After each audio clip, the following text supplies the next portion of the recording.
In the second half of the 18th century, Edinburgh occupied a position in European intellectual life out of all proportion to its physical size.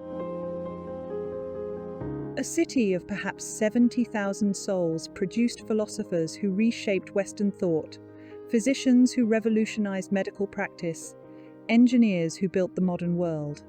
David Hume walked these streets. Adam Smith conceived his theories of political economy here. James Hutton discovered deep time in the rock strata visible from the city's volcanic foundations. This was the Athens of the North, the engine of the Scottish Enlightenment. Yet the same city contained some of the most desperate poverty and degraded living conditions in Britain. Both realities existed simultaneously, often within sight of each other. The historical images that survive, paintings commissioned by prosperous merchants, engravings published for educated audiences, architectural drawings preserve moments from this period. Through careful analysis and reconstruction, we can move through these frozen scenes, shifting perspective to see what lies at their edges, beyond the painter's immediate focus. This is not imagination, it is close observation of what the images themselves contain, brought into motion. Begin with the geography, because Edinburgh's physical form determined everything that followed. The city grew along a volcanic ridge running east to west. At the western end, Castle Rock rises 300 feet above the surrounding land, a defensive position occupied for 1,000 years. From the castle, the Royal Mile descends along the ridge spine toward Holyrood Palace at the eastern end. This single street, barely a mile long, formed the medieval city's backbone. On either side, the land drops steeply away to the north, toward the Firth of Forth, to the south, toward the meadows. The ridge's narrowness forced the city upward. Buildings climbed to heights unmatched elsewhere in Britain. At the base of the northern slope, the Nor Loch spread across the valley floor. Originally a defensive feature, by the 18th century it had become the city's cesspool, receiving waste from tens of thousands of people living on the heights above. The smell in summer was infamous. Visitors commented on it. Residents became habituated to it. The loch's dark water reflected nothing. Trade moved through Leith, Edinburgh's port 2 miles north at the mouth of the Water of Leith, where it meets the Firth of Forth. Stand at the shore in 1780 and watch the ships. Brigs and merchant vessels arrive from Baltic ports carrying timber Norwegian pine for building, Baltic oak for shipbuilding. Others come from the Caribbean and American colonies with tobacco, sugar, rum. French wine arrives in casks. Manufactured goods depart printed books and periodicals, for which Edinburgh had become famous. Textiles from the mills that were beginning to appear along the Water of Leith. Philosophical instruments made by the city's skilled craftsmen. The harbour at Leith operated with brutal efficiency. Stevedores unloaded cargo into warehouses that lined the shore. Customs officers inspected manifests. Merchants negotiated prices in coffee houses. The labour was hard hoisting barrels, carrying bales, hauling carts through narrow streets. Most men worked by the day. When ships were in, employment was plentiful. When trade slowed, families went hungry. The road between Leith and Edinburgh carried a constant flow of goods and people. Carts, loaded with imported materials, climbed toward the old town. Porters carried finished products back down to the docks. The separation between port and city meant that Edinburgh's commercial life depended on this corridor. When frost made the road impassable or rain turned it to mud, trade stalled. Return now to the old town, to the Royal Mile and the web of narrow passages called closes and wynds that branch off it like ribs from a spine. The buildings here reached 8, 10, sometimes 12 stories, stone tenements that housed perhaps 50,000 people in conditions of extraordinary density. Each floor was divided into apartments, often single rooms occupied by entire families. A building might contain professional men on the lower floors, tradesmen in the middle, and the poorest labourers in the attics and cellars. This vertical segregation by class existed within the same stairwell, A lawyer descending to his office might pass a washerwoman carrying water upward, a tradesman's family cooking over a shared hearth, children playing on the landing. The physical proximity did not create equality. It simply meant that inequality was lived intimately, face to face. Water came from public wells. The main well at the head of each close would be surrounded by women and children every morning, filling containers for the day's needs. In summer, when the flow diminished, people waited in line. Arguments broke out. The water itself, drawn from springs in the surrounding hills or from the contaminated wells dug into the porous rock beneath the city, carried disease. Sanitation followed a pattern both ancient and catastrophic. Waste, human, animal, and household, accumulated in the tenements throughout the day. At 10 o'clock each evening, a warning cry of Gardy-loo, a corruption of the French Gardy-loo, preceded the emptying of chamber pots from windows onto the street below. Pedestrians learned to walk carefully at that hour. By morning, crews were supposed to have cleared the streets, but the system never functioned adequately. Waste pooled in corners, ran down the winds toward the Nor Loch, soaked into the porous stone foundations. Disease thrived in these conditions. Typhus appeared regularly. Smallpox killed children with grim predictability. Cholera, when it arrived in the 1830s, spread rapidly through the contaminated water supply. Medical understanding was advancing. Edinburgh's medical school trained some of the finest physicians in Europe, but public health infrastructure lagged decades behind scientific knowledge. Coal smoke hung over the city. Every household burned coal for heat and cooking. Workshops and small manufactories added their emissions. In winter, when inversions trapped the smoke beneath low clouds, visibility dropped to yards. The stones of the buildings darkened. Respiratory ailments became endemic. Visitors described Edinburgh as perpetually shrouded, even on days when the weather itself was clear. Yet step outside at night and the city transformed. By the 1780s, gas lighting had begun to appear, first in wealthier districts, then spreading to main thoroughfares. The quality of light was cold, greenish, unlike candles or oil lamps.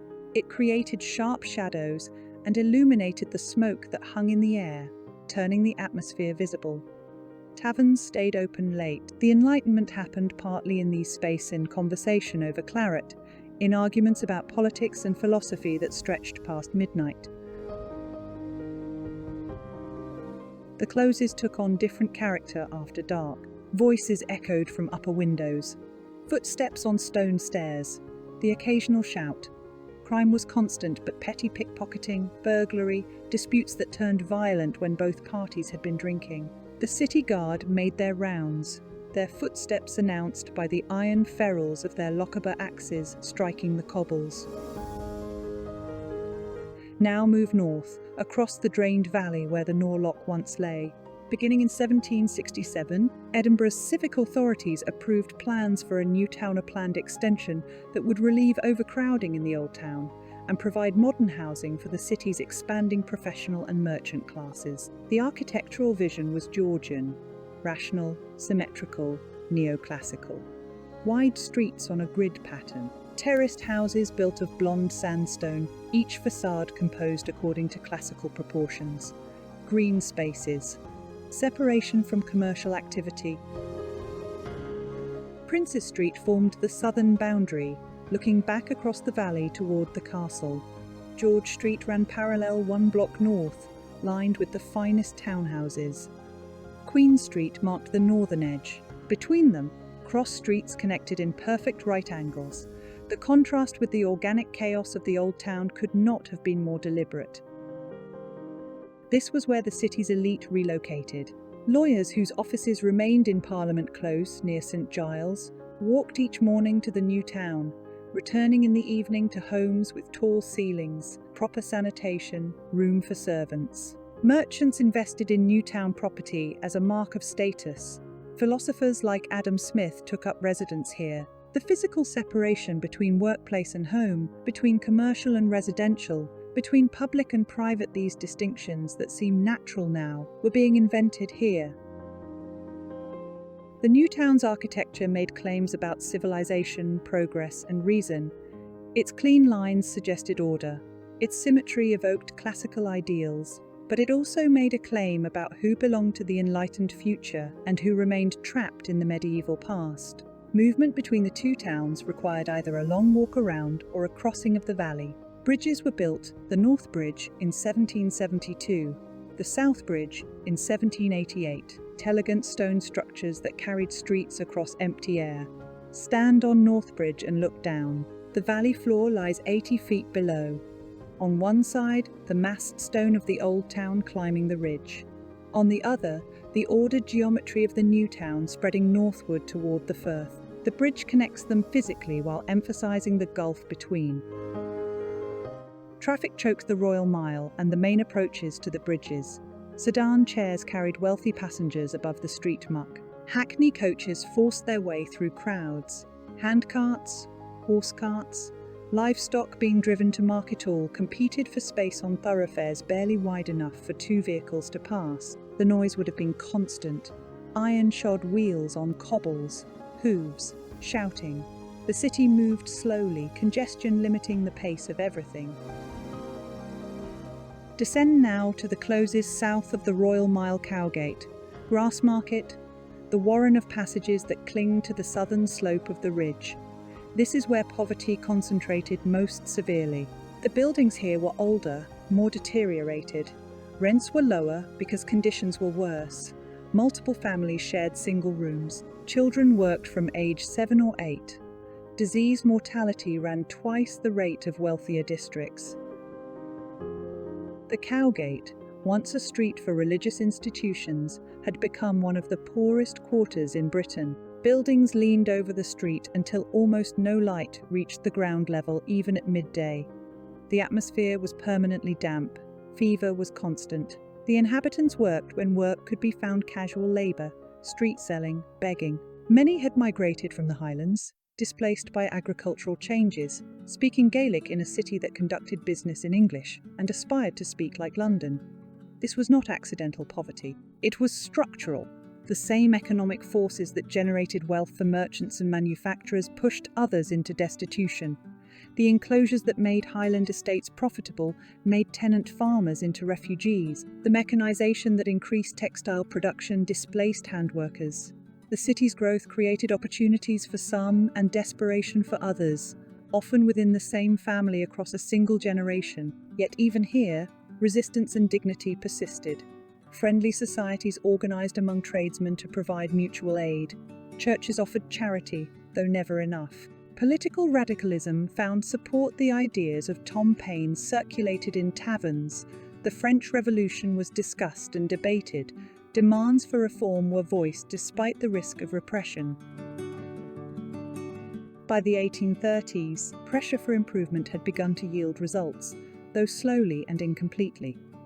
The Nor Loch was fully drained and converted to Parkland Prince's street gardens. Sewage systems, primitive by later standards, began to be installed. The 1832 Reform Act extended voting rights, though still excluding most working men. Housing reform was discussed, though meaningful change remained decades away. Medical officers began keeping statistics on disease patterns, the first step toward public health intervention. The same city that produced the wealth of nations contained conditions Adam Smith's theories could describe but not remedy. The same Edinburgh that advanced medical science could not prevent cholera from killing thousands of its poorest residents. The same intellectual culture that valued reason and progress tolerated extremes of deprivation that reason should have found intolerable. Stand at the castle esplanade in 1850 and look across the city. The volcanic geology still dominates Arthur's Seat rising to the east, the ridge falling away beneath your feet. The new town spreads north in ordered blocks. Now fully built, smoke rises from thousands of chimneys. The Firth of Forth stretches away toward the North Sea, dotted with ships. The railway has arrived, cutting through the valley where the Nor Loch once festered. Much has changed. Much remains unchanged. The physical contrast between Old Town and New Town has become permanent, set in stone. The social divisions they represent persist. The intellectual legacy is real, the ideas forged here continue to shape the world. But so is the legacy of inequality, of growth pursued without regard for its human cost, of cities built to serve capital rather than the people who live in them. Edinburgh in this period was neither simply glorious nor simply terrible. It was both simultaneously, and that simultaneity was not contradictory but essential. The same forces produced both outcomes from the same processes. To understand the Enlightenment requires understanding the closes. To appreciate the new town requires acknowledging the Cowgate. The full picture contains both. These reconstructed images, the paintings of Castle and Ridge, the engravings of Newtown squares, the maps marking closes and winds preserve partial truths. By moving through them carefully, we can approach something closer to the whole truth, though it remains forever incomplete. The past speaks through fragments. We listen as best we can. If there is another city whose fragments speak to you, whose layers deserve this kind of attention, I would welcome your suggestions. History is not a single story, but many stories, overlapping and contradictory, waiting to be told with care.